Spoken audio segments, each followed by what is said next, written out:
একদিকে তীব্র গরম, অন্যদিকে সকাল থেকে এলাকায় বিদ্যুৎ না থাকায় বিদ্যুৎ দপ্তরের গাড়ি আটকে রাস্তা অবরোধ করে বিক্ষোভ গ্রামবাসীদের। মঙ্গলবার রাতে ঘটনাটি ঘটেছে উত্তর দিনাজপুর জেলার গোয়ালপুকুর থানার শাহাপুর এলাকায়। জানা গিয়েছে, গোয়ালপুকুরে দক্ষিণ শাহাপুর গ্রাম। এই গ্রামে সকাল থেকে বিদ্যুৎ না থাকায় চরম সমস্যায় পড়েছে গ্রামবাসীরা। গ্রামবাসীদের অভিযোগ, গত কয়েকদিন ধরে গ্রামে ঘন ঘন লোডশেডিং হচ্ছে। এর ফলে গরমে নাজেহাল অবস্থা গ্রামবাসীদের। বারবার বিদ্যুৎ দপ্তরে অভিযোগ জানিয়েও কোনো সুরাহা হয়নি বলে অভিযোগ। অন্যদিকে মঙ্গলবার সকাল থেকে গ্রামে বিদ্যুৎ না থাকায় ক্ষোভে ফেটে পড়েন গ্রামবাসীরা। এদিন রাতে শাহাপুর বাজারে বিদ্যুৎ দপ্তরের গাড়ি আটকে রাস্তা অবরোধ করে বিক্ষোভ দেখাতে শুরু করে গ্রামবাসীরা। অবরোধের জেরে যান চলাচল ব্যাহত হয়ে পড়ে। খবর পেয়ে ঘটনাস্থলে পৌঁছায় গোয়ালপুকুর থানার পুলিশ। প্রায় 1 ঘন্টা অবরোধ চলার পর অবশেষে পুলিশের আশ্বাসে অবরোধ তুলে নেন গ্রামবাসীরা।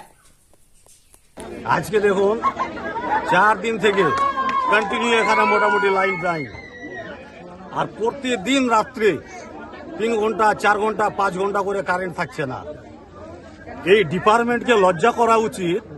একটা লোক যখন 10 টাকা 2 দিন বা 4 দিন বিল দিতে লেট করে, ওই বাড়িতে যে লাইনটা কেটে দেয়, এই পুলিশ প্রশাসন ওই লোকের বিরুদ্ধে কেস ফাইল করে থানাতে।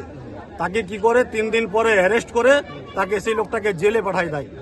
ছোট ছোট বাচ্চা, মা আছে, বোন আছে, বয়স্ক লোক আছে, বৃদ্ধা আছে, এরা এই গরমে এই পরিস্থিতিতে কি করে থাকে?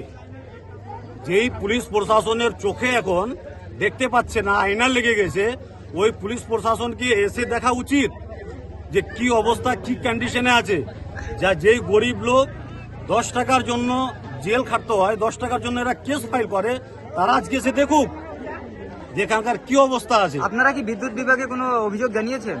আরে কবার জানিয়েছি, কতবার। বিজনেসে কত ঘটা হচ্ছে, লোকের কত ক্ষতি হচ্ছে, এদের কি চোখে ওই দৃশ্য আসছে না? আমরা বর্তমানে দেখছি যে রাস্তার উপরে কিন্তু বিদ্যুৎ বিভাগের কর্মীরা কিন্তু এসছে। আরে এদের গাড়ি জ্বালাই দেবো, হ্যাঁ এদের গাড়িটা জ্বালাই দেবো। এখন এসছে এরা, এখন কি করতে আসলো এরা?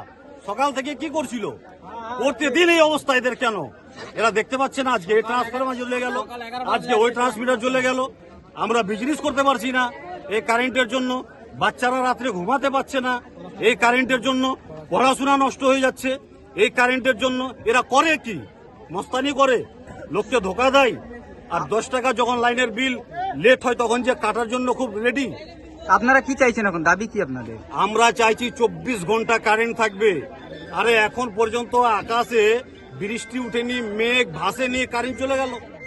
মানুষ হাওয়ার জন্য তড়পিছে, একটু সামান্য হাওয়া উঠলে লাইন চলে গেল। এই সব চলবে না, এই নাটকবাজি চলবে না।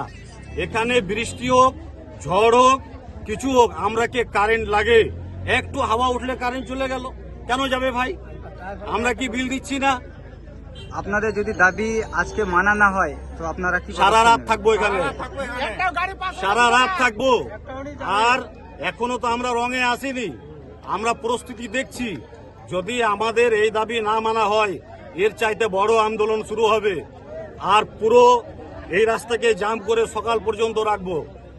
পুলিশ প্রশাসন কি পদক্ষেপ নিচ্ছে ওরা নোক, আমরা দেখছি এটা। আমরা বাকি এই সব কারেন্টের গাড়ি এসছে, পুলিশ প্রশাসন এসে কি আশ্বাস দিলেন আপনাদের? এরা কোনো আশ্বাস দেননি, আর এদের কথার কোনো দামও নাই। পুলিশ প্রশাসনের আশ্বাসকে এদের উপরে ভরসা করেই বেশি আমরা এই অবস্থা আমাদের। এদের উপরে কোনো ভরসাও নাই, এরা এই নাটকবাজি করে। আমরা কিছুদিন আগে আরো একবার এই আন্দোলন করেছিলাম, কোনো ফলাফল পাওয়া যায়নি। আরে প্রতিদিন লাইন নাই ভাই। বিদ্যুৎ বিভাগের কর্মীরা কি জানালেন? ওরা এখনো কিছু বলেনি। ওরা আপনার কি নাম? বলছে ওরা বলুন। এই নাটকবাজি চলবে না। 24 ঘন্টা লাইন লাগবে, কারেন্ট লাগবে। ছেলেরা লেখাপড়া করতে পারছে না, ছোট ছোট শিশু বাচ্চা রাত্রে ঘুমাতে পারছে না। এই নাটকবাজি চলবে না। লাইনটা ঠিক করতে দিবেন, তারপর তো আসবে। কি বলছেন? ঠিক করতে দিবেন, তারপর তো আসবে। দাদা, গ্রামবাসীরা কিন্তু অভিযোগ করছে যে বারবার কমপ্লেন দেওয়া সত্ত্বেও কিন্তু আপনারা এসে ট্রান্সফরমার চেঞ্জ করছেন না, কি বলবেন? সেটা তো সাহেবের হাতে আছে, আমাদের হাতে তো নেই। না, এখানে তারা নানান অভিযোগ করছে যে পড়াশোনা নষ্ট হচ্ছে এবং এই গরমে তারা থাকতে পারছে না, এবং আপনাদেরই কর্মীরা নাকি বিল দিতে একটু লেট হলে লাইন কেটে দেয়, এবং যখন লাইন থাকে না তারা আসে না। এই বিষয়ে আপনি কি বলবেন? আপনার নাম? আমার নাম সঞ্জয় পাল। একটু জোরে বলবেন। সঞ্জয় পাল।